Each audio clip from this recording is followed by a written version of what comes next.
Thought of the day number 24. Today, I'm going to share 4 books that I really enjoyed around the respiratory system. I have all 4 of them right here, all ready to go. So let's start with the big one, with the biggest one of the 4.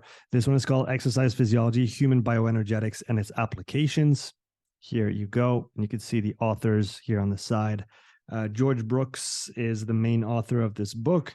George Brooks, who's a pioneer in all the work around lactate and its implication in health, disease, and exercise. So definitely a great resource, not only for the respiratory system, but everything else related to human physiology and exercise. I think I enjoyed it a lot as a good foundational book for the respiratory system because he touches on it in good detail. And I always think it's important to have a good general understanding of a topic before you dive into the specifics. Personally, I'm very excited and interested about respiratory training, but I think to understand respiratory training well, you need to understand the respiratory system well first. So I think this is a good book to start with. It gives you all the foundation and at least a very good foundation to start with in regards to the respiratory system. Next, the second book is called The Anatomy of Breathing. As you can see here, this is the cover. This is the author that you can see right here. And this is a fantastic book. It's very informative, but it's also very well illustrated. And you have some fantastic drawings, not only let me put that in front of the camera for you. Not only on the skeleton aspect of things, but also from, all the respiratory muscles that come into play. It's really well illustrated, really well explained. As you can see, I got a lot out of it in terms of annotating and all those little things here that are going to help me go back and synthesize all that information. So it's a very, very nice book to read. Another book that I really enjoyed by James Nestor. This one is called Breath. If you can see without the reflection here. Here you go, Breath by James Nestor.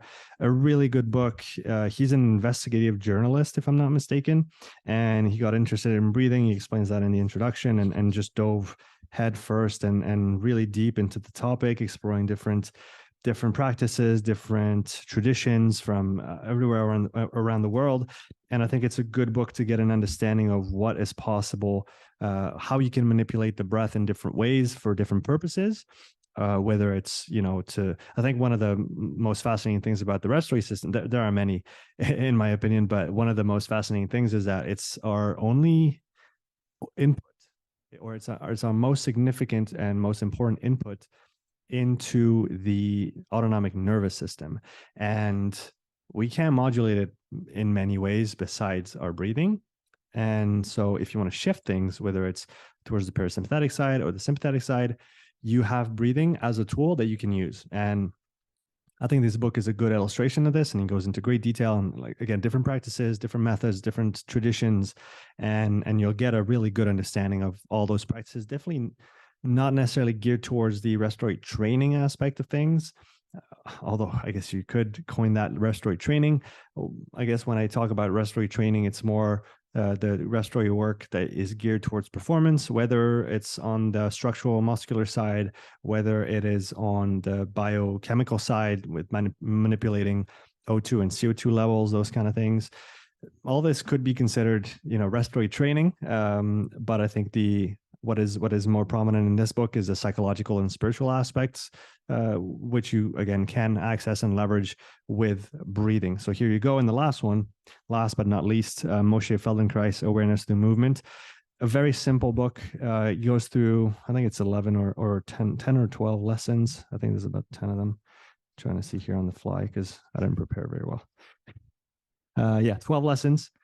12 lessons where he takes you through very basic movements, and it's an incredible tool to learn about muscle tone and how we can manipulate that through different very fine movements and through breathing as well.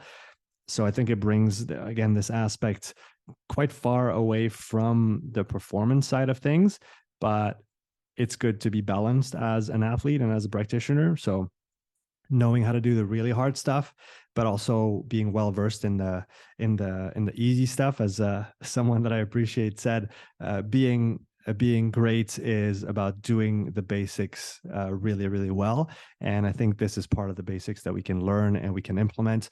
And for those who want to go a little farther, Feldenkrais, and you'll see that through the introduction of the book, is an extremely well-versed thinker, extremely interesting guy. One of his other books, what is it called? The Potent Self. Sorry, the mic just picked up a bit of sound there. The Potent Self, which is actually on my shelf, as you can see it there, is a great read as well. So I highly recommend it to anyone interested in and what he talks about. So here you go. Those are my 4 books on the respiratory system. I'm going to take some time in the new year to synthesize everything that I've learned so far on the respiratory system, and especially respiratory training, into an online course that geared towards coaches and athletes in the context of better understanding the respiratory system and leveraging that understanding into improving our control of our bodies and improving our performance in sports as well. So that's going to come early next year. Make sure to leave me a comment below if you have any questions, or if you've read other books that are interesting. I haven't mentioned all the books. I think those are 4 of the most interesting ones, but feel free to leave a comment with your favorite respiratory system books in the comments below. And don't hesitate to ask questions if you have any. I look forward to seeing you in the next thought of the day. Don't forget to sign up, to subscribe to the channel. Why? Because it's free and you can change your mind at any time. With that, have a great day, and I'll see you in the next video. Take care.